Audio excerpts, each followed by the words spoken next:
mean, obviously we're in the early stages of AI overall, but I do think that the idea of an AI access aggregator like OpenRouter or whatever comes next is incredibly powerful. And I think that if a company like Google, Amazon, Microsoft, or even a company like OpenAI or Anthropic decided that they wanted to provide that sort of flexibility and reliability and choice and cost control and so on to customers, I think that would be a big hit. The other thing I think is in many cases, this sort of aggregation aspect or routing aspect is going to be taken by operating system device type people. So, already Apple supports multiple, or at least the rumors are that they're going to have, multiple different, AI model choices available, sort of like the way that you can set a different search engine or, different mail application or whatever. I think that would be an interesting aspect as well if, Windows, Mac OS, iOS, Android, et cetera, allowed you to just sort of flip the switch or even make it more dynamic like we're talking about. So I guess as we wrap up here, what's your vision for this? Where is this going? What's the future of model routing? Dave? The future of model routing is yes. Its existence, I think it's provided a great sanity check for a lot of folks in terms of their development processes, right? It's allowed people to play with new experiences, new models, new capabilities in ways that a walled garden like an AWS Bedrock or an Azure service or a Google Vertex or any of these things have required more, they're more cumbersome, right?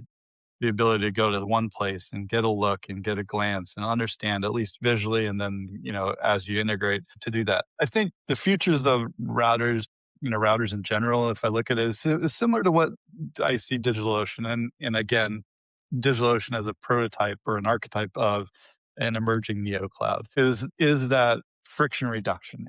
We'll give you every model that you could possibly dream of. We'll provide some intelligence behind it. Silicon is table stakes. Software is not. So we'll give you the playground. We'll give you the ability to do that at low cost or low friction, right? In order to enable a kind of constant velocity, if it's the appropriate word. So I think that's the reason why, going back to even the original thesis, OpenRouter being $1 billion unicorn, that's the reason why the thesis works. It was the reduction of friction, the increased surface area of models to applications and developers.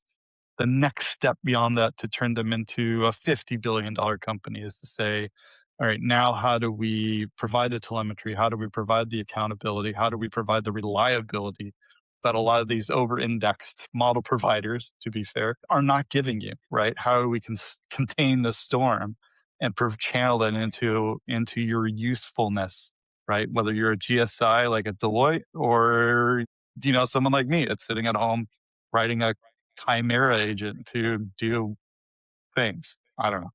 That's kind of my prognostication. I think you're going to see a couple of other players we haven't mentioned. I think you're going to see the Cloudflares of the world. You're going to see the Fastly's of the world, the Akamai's, the OGs of the old content delivery network making their play. I also think you're going to see different silicon that's not necessarily always going to be NVIDIA. I think you're going to see AWS outposts that are micro-sized and just enough to put Tritiums and Inferences and Root Gravitons and Nitros into your back office. I think you're going to see Mayas and Cobalts coming from Microsoft eventually. And I think you're going to see, maybe not Taurus, 3D connected 8th generation, post Ironwood TPUs from Google, but I think Google's going to ship hardware in places we would have never imagined possible. Yes, there's NVIDIA Jetsons and they're very cute. You can build little robots with them. But I do believe there's going to be more than just NVIDIA universe and more than just like, the DigitalOcean example. I think that pattern, that motif will be far wider than we can possibly imagine now in 2026. So are we going to start calling them MDNs, model delivery networks? Sure. Anyone? You coined it. You heard it here first. Who is the Postmates of that delivery service? That's the other question, right? Yeah, truly. All right.